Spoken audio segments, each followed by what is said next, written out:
नमस्कार दोस्तों, स्वागत है आपका आज के इस व्लॉग में। तो आज है डे 2 और आज के दिन की शुरुआत हम कर रहे हैं मेरे पीछे इस लूवरे म्यूजियम से। ये दुनिया का सबसे बड़ा आर्ट म्यूजियम है और साथ ही साथ ये पेरिस का हिस्टोरिक मॉन्यूमेंट भी है। जिन लोगों को नहीं पता उन्हें मैं बता दूं कि ये म्यूजियम फेमस है मोनालिसा की पेंटिंग के लिए और यहाँ पे हर रोज हजारों लोग आते हैं और जो मेन अट्रैक्शन है वो मोनालिसा की पेंटिंग ही है। तो चलिए इस म्यूजियम को एक्सप्लोर करते हैं विद सुमित।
ये बहुत ही बड़ा आर्ट म्यूज़ियम है और अभी तक हम पहले ही विंग में घूम रहे हैं और बहुत ज़्यादा भीड़ है, बहुत सारे लोग हैं।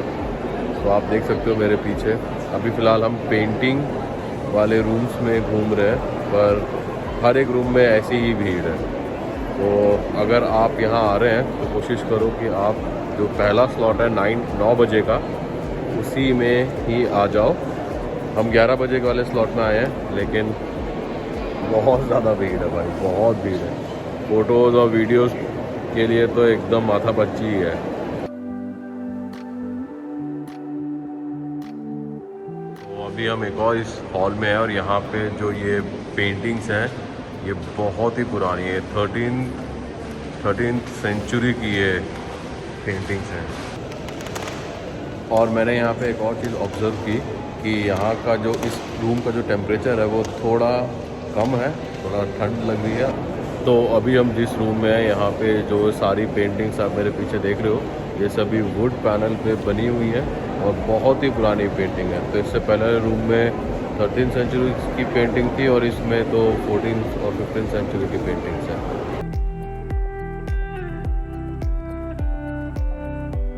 आप लोग मेरे पीछे देख सकते हो, इस तरफ है सारी इटालियन पेंटिंग और इस तरफ है सारी स्पेनिश पेंटिंग। तो हम जा रहे हैं स्पेनिश पेंटिंग्स को देखने के लिए।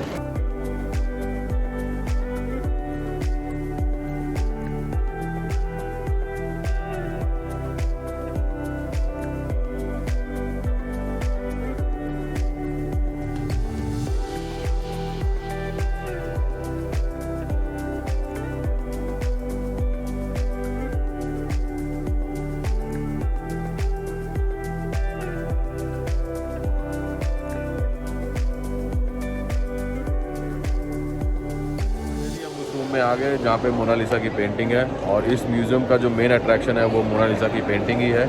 इस कमरे में और भी बहुत सारी पेंटिंग है, बट जो भीड़ है, जो लाइन लगी है, वो पीछे मोनालिसा की पेंटिंग के लिए ही लगी है। अभी हम वहाँ पास में जाएंगे और उसकी पेंटिंग को भी आप पास से देखेंगे। ये पेंटिंग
अब हम म्यूज़ियम के बाहर आ गए हैं। म्यूज़ियम के अंदर का जो एक्सपीरियंस था बहुत ही शानदार रहा है, और जो म्यूज़ियम के बाहर की जो जगह है ये भी काफ़ी मेस्मराइजिंग है।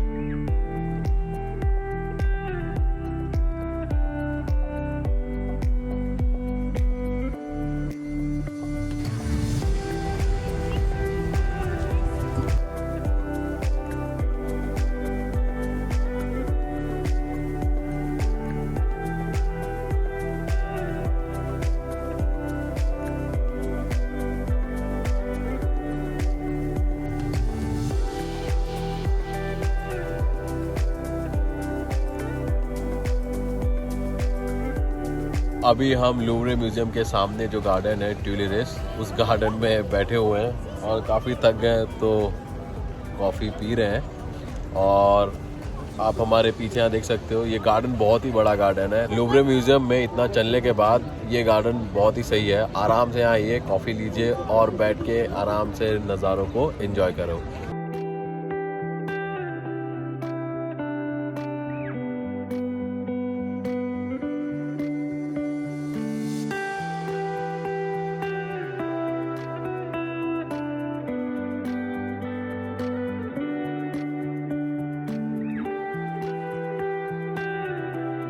तो अब हम लोग जा रहे हैं इंडियन रेस्टोरेंट डिनर करने के लिए। तो जैसा मैंने आपको कल बताया था कि हमारे होटल के सामने एक इंडियन रेस्टोरेंट है। अनफॉर्चुनेटली वो आज भी बंद है, रीज़न तो पता नहीं, लेकिन हमें फिर एक और इंडियन रेस्टोरेंट मिल गया सर्वराज नाम का, जो कि हमारे होटल से 500 मीटर की दूरी पर ही है। तो चलिए चलते हैं और टेस्ट करते हैं कि पेरिस में इंडियन खाना कैसा मिलता है। अभी हम सर्वराज रेस्टोरेंट आ गए हैं और हमने ऑर्डर कर दिया है। तो ये स्टार्टर है, ये सैलड है, पापड़ और ये साथ में मिक्स जूस है। तो अभी मेन कोर्स ऑर्डर कर दिया है, थोड़ी देर में आएगा तो उसे भी टेस्ट करेंगे और बताते हैं कि खाना कैसा है।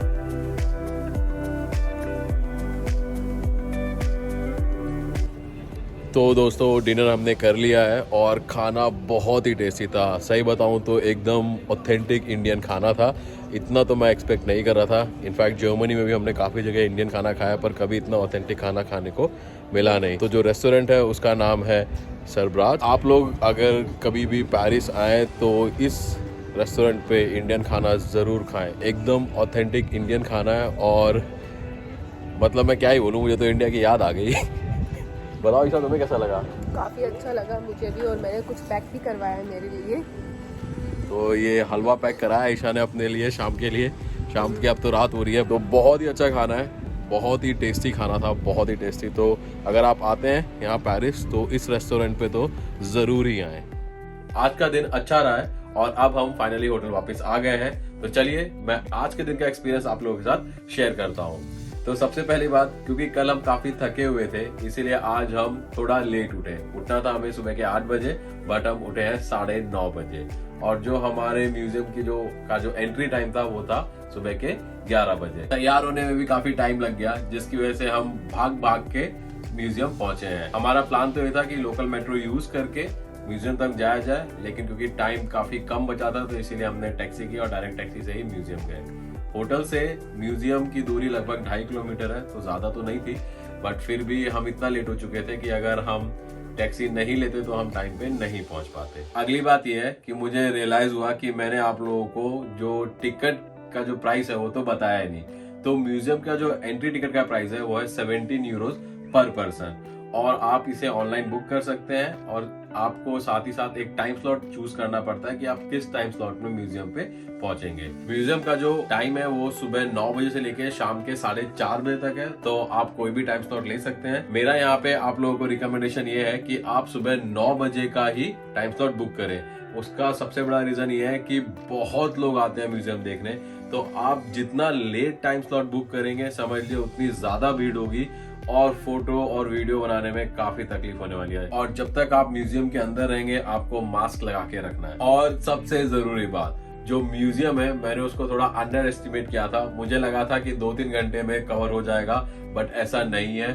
म्यूजियम बहुत बड़ा है और एक्चुअली में 3 विंग है। एक का नाम है रिशेल्यू, दूसरे का नाम है साली और जो तीसरा है वो है डेनन। तीनों ही विंग आपस में इंटरकनेक्टेड है, तो आप किसी भी विंग से एंट्री कर सकते हैं और बाकी विंग को भी इजीली एक्सेस कर सकते हैं। जो सबसे फेमस विंग है वो है डेनन विंग। कारण बहुत आसान है, जैसे मैंने आपको वीडियो में बताया था कि वहां पे है मोनालिसा की पेंटिंग, और जितने भी टूरिस्ट आते हैं वो उसी पेंटिंग के लिए आते हैं।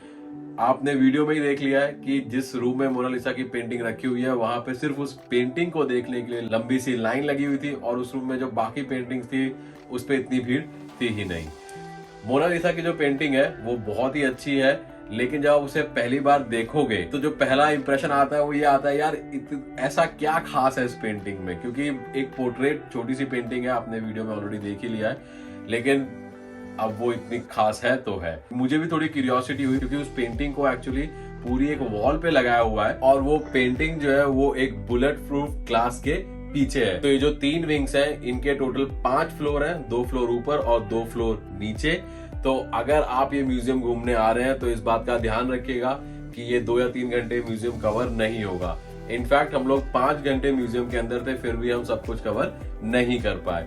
अगर आपको सिर्फ मोनालिसा की पेंटिंग देखनी है तो जैसे मैंने बताया डेनन विंग में जाइए, लेवल 1 यानी कि पहले फ्लोर पे जाइए और वहां पर आपको मोनालिसा की पेंटिंग मिल जाएगी। और जैसे पहले बताया, कोशिश करिए सुबह 9 बजे जाने का ताकि भीड़ कम हो और आप काफी चीजें अच्छे से देख सकें। इसके अलावा क्योंकि ये दुनिया का सबसे बड़ा आर्ट म्यूजियम है तो आपको पूरी दुनिया का आर्ट यहाँ पे मिल जाएगा, चाहे पेंटिंग हो, स्कल्पचर हो या आर्कियोलॉजिकल मटेरियल हो। दोस्तों ये था डे 2। उम्मीद करता हूँ कि आज का व्लॉग आपको काफी अच्छा लगा होगा। अगर आपको व्लॉग अच्छा लगा है तो इसे लाइक करो और अपने दोस्तों के साथ शेयर करो।